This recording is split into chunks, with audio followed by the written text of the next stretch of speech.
Hey you. Yeah, you. The one who's been holding it together, but barely. The one who's trying to be everything for everyone, but is quietly wondering, where do I fit in? Welcome to the LoveThySelfies podcast. This is your 10-minute pocket of truth, softness, and strength. I'm Melissa, a woman who's been through the mess, and the founder of LoveThySelfies. And this podcast, it's for us. Every weekday, I'm showing up to share the real stuff. The doubts, the breakthroughs, the things I wish someone told me sooner. Because loving yourself isn't always bubble baths and affirmations. It's crying in your car and still choosing to show up. It's unlearning the lies and deciding you're worthy anyway. It's being human and being holy in the same breath. So if you're ready to stop performing, to stop shrinking, and to finally feel seen, this podcast is your daily permission slip to slow down, to rise up, and to come home to yourself.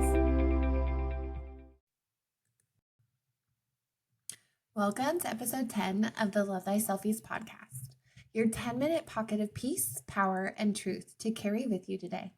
I'm so glad you're here. I'm your host, Melissa, a woman who's lived through some pretty messy moments, wanting to share what I've learned and how I've grown with you. You don't need a rock bottom. You don't need anyone's permission. You're allowed to change your life just because your soul whispered that there's more than this. There have been so many moments in my life where I looked around and wondered if I was broken. Not because I was hurting, but because I was just bored, disconnected, and uninspired, doing what I was supposed to do and still not feeling alive inside. I worked so many jobs that just didn't fit, and in every one of them, I felt like a complete imposter.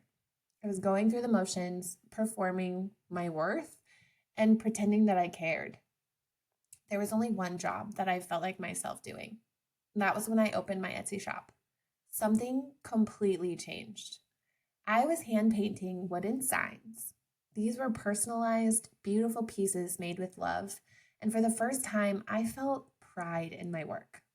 Not because it was flashy or high paying, but because it was mine, my creativity.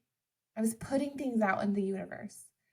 There was this quiet, radiant joy in taking custom orders from people who wanted something meaningful in their homes, something real, but even that dream had a cost because I didn't want to build the signs. I just wanted to paint them. And that meant my poor, sweet husband, who already had a 9-to-5 job, would come home, eat dinner, and then head straight into the garage to build pieces for me. He never complained, but I saw the exhaustion in his body and my heart broke. I couldn't keep asking that of him, so I had to let it go. What followed was a season of survival.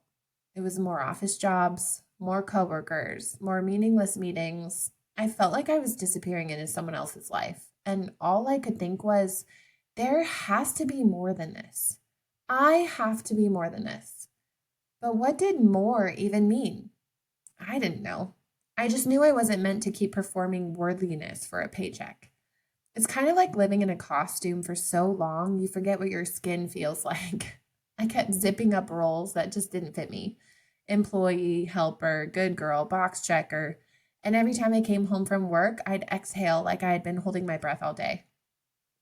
That's how you know you're out of alignment.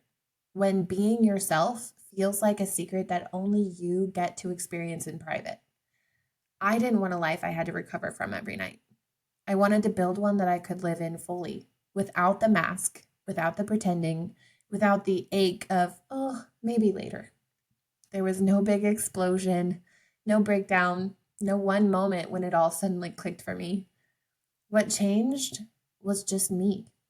Quietly, slowly, daily, I started working on my mindset.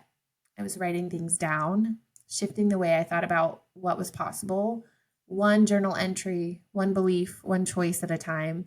And then one day I looked up and I realized I wasn't waiting anymore. I was actually in it. I was becoming. I remember this one day I made my tea. I opened my laptop and I just felt it. I hadn't gone viral. I hadn't launched anything new, but I was in it. I was showing up for my work, my words, my dreams. It was me. And I stopped mid-journal entry, smiled and whispered to myself. And I said, We're living it now. I'm here. I made it. That was it. There was no applause, no gold medal, just me recognizing my own moment. And honestly, that moment felt like more success than any job title ever did. It was great. Brene Brown says, you either walk inside your story and own it, or you stand outside of it and hustle for your worthiness. Worthiness. I used to hustle, smile, perform, blend, but now I walk inside my story every single day. There's a concept in neuroscience called neuroplasticity. It's the brain's ability to rewire itself based on repeated thought and behavior.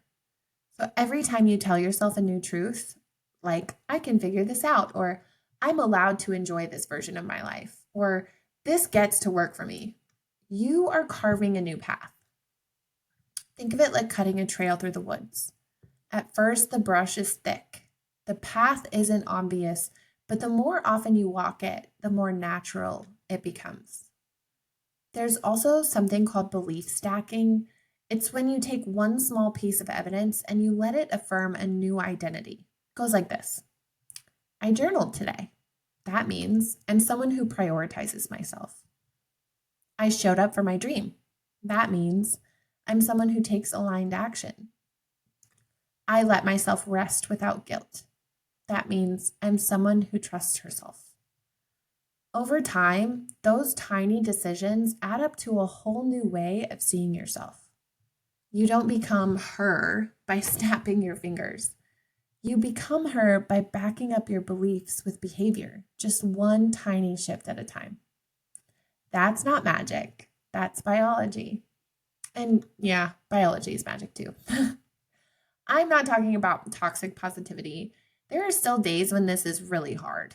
Days when I doubt everything, I question myself, I feel unworthy of it all. But those days, they don't get to make the rules anymore because now I know this is my life and I'm allowed to love it. Even when it's messy, even when it's unconventional, even if it doesn't make any sense to anybody else, it doesn't matter. Imagine you're in a house that you've outgrown and it's not unsafe. It just doesn't fit anymore. You find yourself bumping into walls. The ceilings feel low. Your voice echoes in really weird ways. You could stay because it's familiar, but eventually you realize that you are meant to move on. And that's scary, but it's also freeing. That's what changing your life feels like. It's not always dramatic. Sometimes it's just finally admitting that you're meant for something else. So many women are waiting for a clear sign, for confidence, for certainty. But let me tell you a truth that I had to learn the hard way. Clarity comes after you leap, not before. Confidence is something you build while you're in motion, not while sitting on the fence.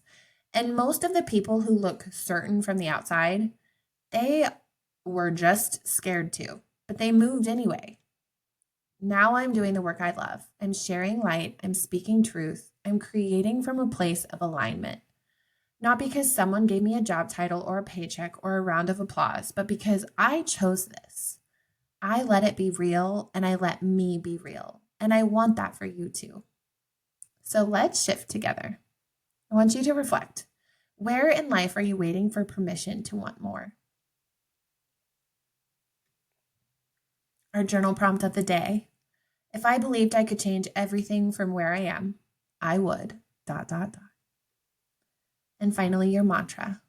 I don't need a reason. I just need to believe. Take a breath. Close your eyes if you can. Now picture yourself standing on the edge of the life you thought you needed permission to claim. I want you to take a leap off the ledge. Step into it. Feel the weight of waiting falling off your shoulders. You're allowed to dream bigger. You're allowed to start softer.